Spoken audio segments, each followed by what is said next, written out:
네, 리포트에서 피습 사건, 앞으로 한미동맹에 어떤 영향을 미치게 될지, 그리고 앞으로의 이 사건 수사 방향 전망해 보겠습니다.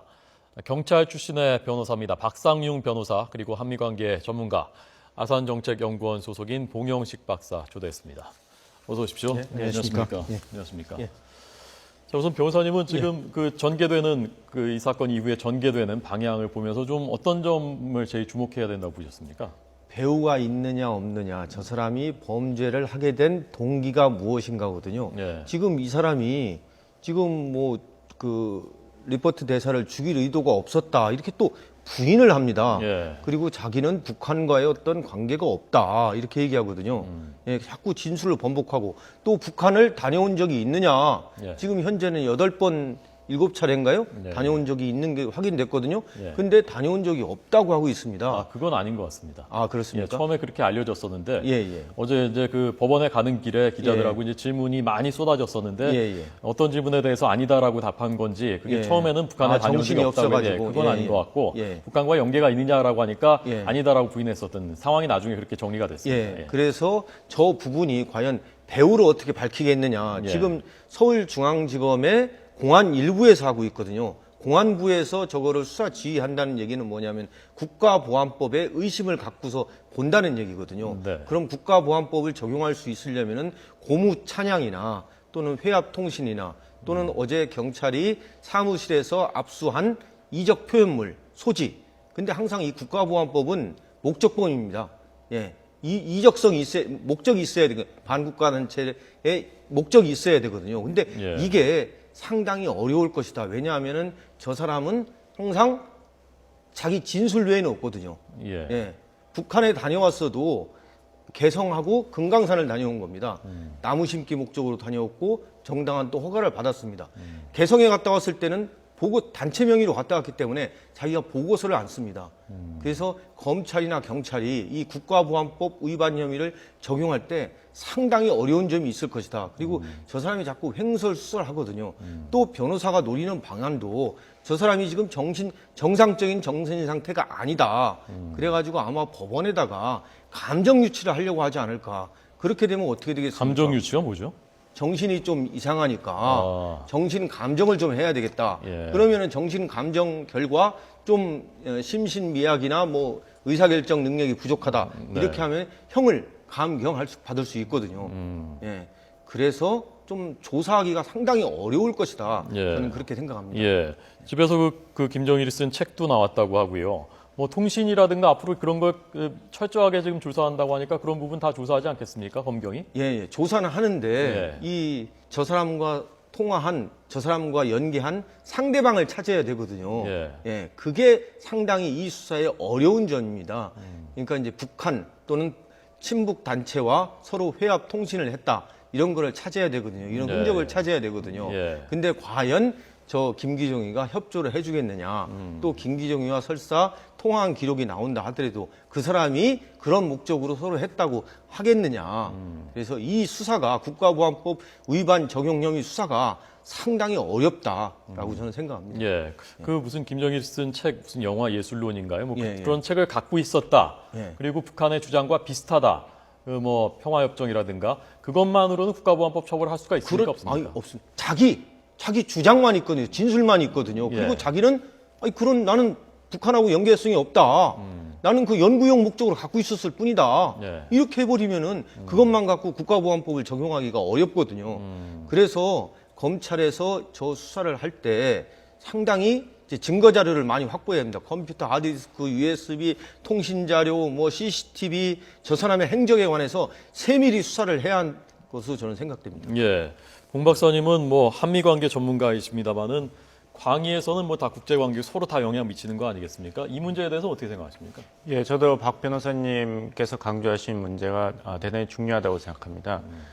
무슨 말이냐면은 과연 북한과 정말 연계가 있었는가, 종북 세력과 어떤 조직적인 연계가 있었는가를 정확하게 밝히고 그런 정확한 사실에 기초해서 대응하는 것이 무엇보다 중요하다고 생각합니다. 네. 이것이 왜 중요하냐면은 만일 북한의 개입이라든지 종북 세력에 의한 소행이라고 밝혀진다면 지금 많이 우려의 목소리가 나오고 있는 앞으로 한국이 한미 동맹을 유지함에 있어서 제대로 목소리를 내지 못하고 미국에 끌려가지 않을까, 양보를 해야 되지 않는가 예. 이런 의견이 나오고 있습니다. 네. 만약에 어떤 북한의 조직적인 개입에 의한 행동이라고 밝혀진다면 한국에게 미국은 좀 더 강력하게 요구할 수 있는 것이죠.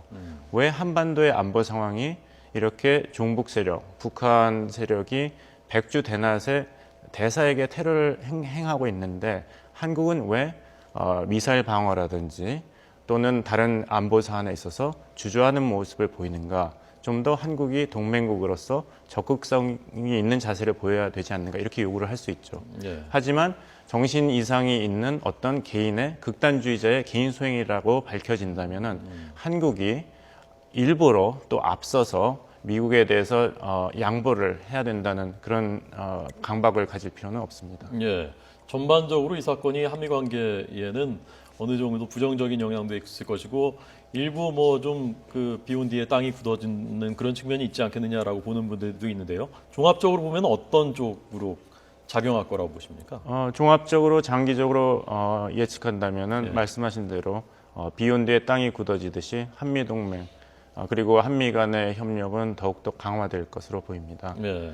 무엇보다도 막 리포트 대사가 참으로 끔찍한 사건을 겪었음에도 불구하고 굉장히 꿋꿋한 모습으로 또 한미 간의 협력을 증진하는 미국의 대표적인 그런 관료로서의 긍정적인 메시지를 보여줬기 때문에 사실 한국민은 지금 굉장히 미안해하고 있지 않습니까? 네.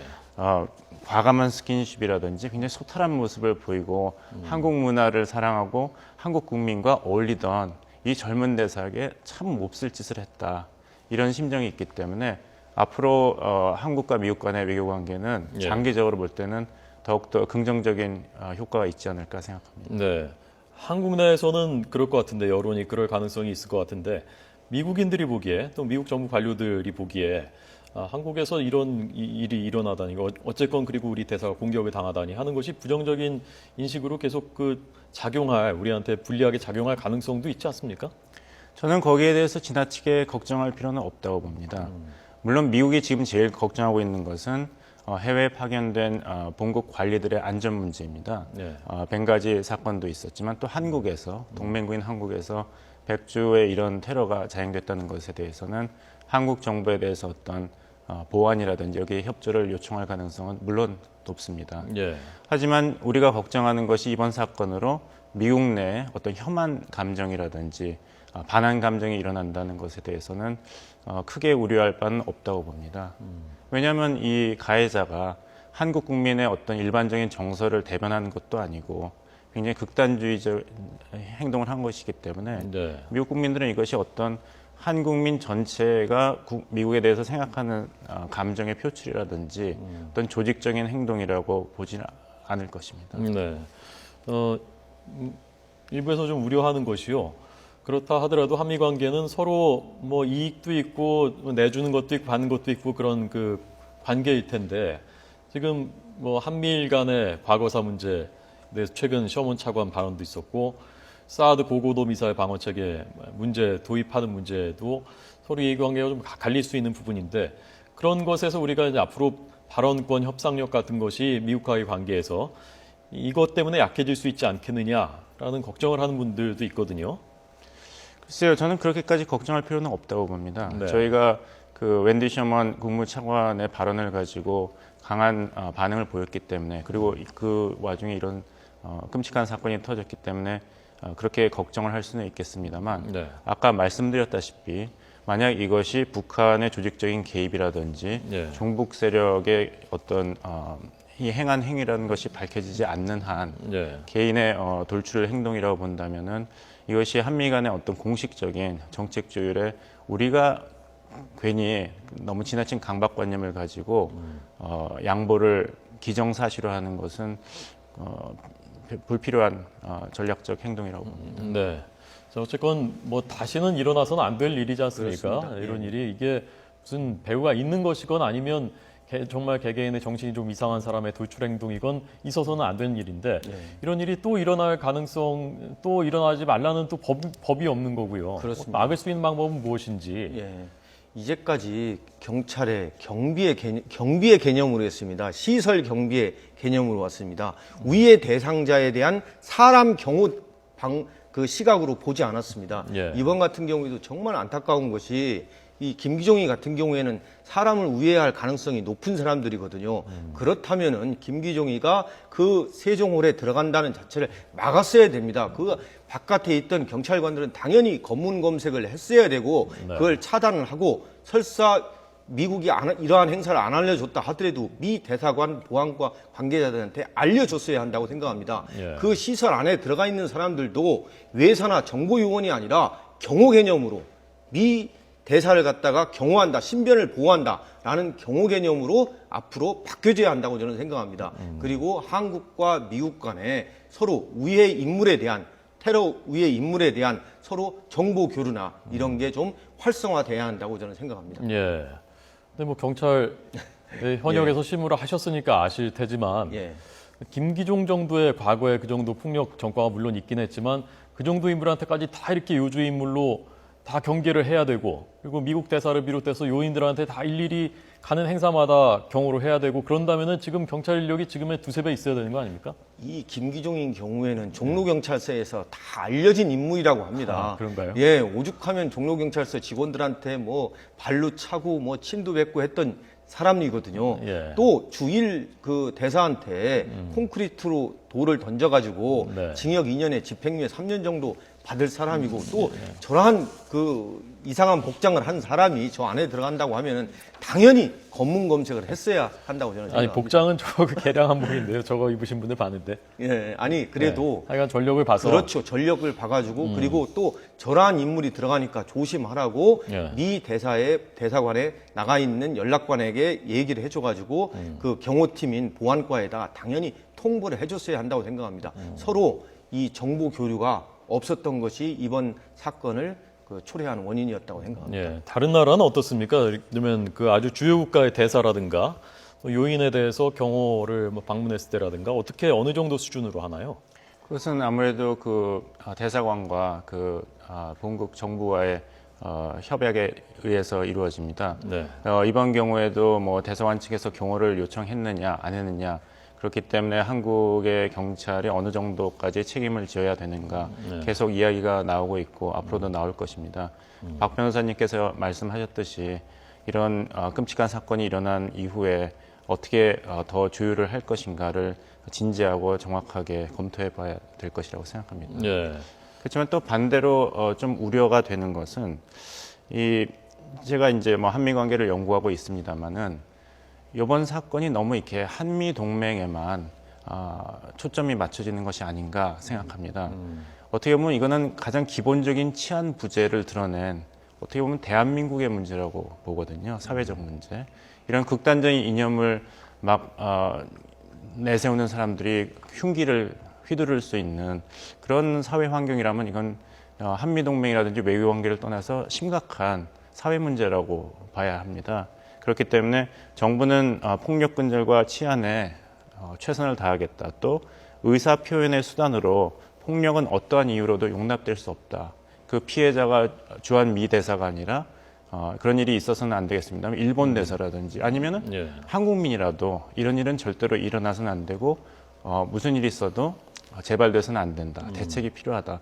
이런 논의도 한미 동맹 어떻게 할 것인가와 같이 진지하게 검토되어야 한다고 생각합니다. 예. 그러니까 아까 미 국무부 부대변인 말 들어봐도 한국은 원래 안전한 나라라고 판단했기 때문에 경호 요원이 전담 요원이 한 명이라고 아프간과는 다르다라고 했었는데 최근에 총기 사건이 계속 잇따르고 있고 백주대나 서울의 도심에 그야말로 서울의 심장이지 않습니까? 세종문화회관이 거기서 지금 말씀하신 것 같은 이런 일이 일어났으니까 우리 사회 전반적인 안전 수준을 좀 다시 검토하고 대책을 좀 세워야 되는 게 아닌가 하는 생각이 들게 하거든요. 서울시청이나 시청 광장이나 세종로는 집회 시위가 많이 일어납니다. 시민단체 집회가 각종 많이 일어납니다. 그중에는 좀 우회 요소를 가진 사람도 있거든요. 그래서 항상 세종로나 서울시청에는 경찰관들이 상주해서 배치하고 있습니다. 네. 근데 문제는 뭐냐면은 그 배치된 경찰관들이 사람 위주로 보지 않는다는 겁니다. 아마 검문 검색을 하는 방법을 잘 하는 모습을 보지를 못했을 겁니다. 어느 순간 우리나라 경찰이 검문 검색에 좀 안 하게 됐습니다. 그건 왜이겠습니까? 경찰관 직무집행법상의 검문 검색을 제대로 좀 못하게끔 너무 요건이 엄격하다 보니까 너무 인권을 의식해가지고 제대로 못한 것 같습니다. 네. 이번에도 좀 이런 걸 기여로 해가지고 좀 검문 검색도 좀 철저히 하고 그래가지고 좀 안전한 대한민국이 되도록 좀 바뀌어줘야 한다고 생각합니다. 예. 마지막으로 변호사님, 지금 그 구속영장 발부될 때 세 가지 혐의가 우선 적시됐고 영장에는 예. 그리고 다른 것들도 수사를 한다는 건데 예. 처벌 수위는 어느 정도 될 것으로 법률가들은 예상하십니까? 예, 지난번에 박근혜 대통령 테러 네. 면도날 했을 때 그 사람이 살인 미수가 아니라 상해죄를 적용했음에도 불구하고 징역 10년형을 선고받았습니다. 근데 이번의 경우에는 집행유예 전과도 있기 때문에 제가 볼 때는 징역 10년 이상은 선고받을 수 있다고 생각합니다. 그러니까 살인 미수가 적용 살인 미수가 되지 않더라도? 살인 미수가 설사 적용되지 않더라도 집행유예 전력이 있기 때문에 예. 제가 볼 때는 징역 한 20년 정도 선고받을 수 있다고 저는 생각합니다. 네. 살인 미수는 원래 형량이 뭐 사형, 무기징역, 징역 10년 이상 이렇게 되어 있는 거죠? 사형까지는 미수는 선고가 안 됩니다. 아, 무기징역. 무기징역이나 10년 그렇습니다. 이상의 징역. 예. 그것이 이제 그 법정에서 인정할지 안 할지는 아직 모르는 거고요. 가봐야 하는 거고요. 예, 그렇습니다. 예, 알겠습니다. 아산정책연구원 봉영식 박사님 그리고 박상은 변호사님 잘 들었습니다. 고맙습니다. 고맙습니다.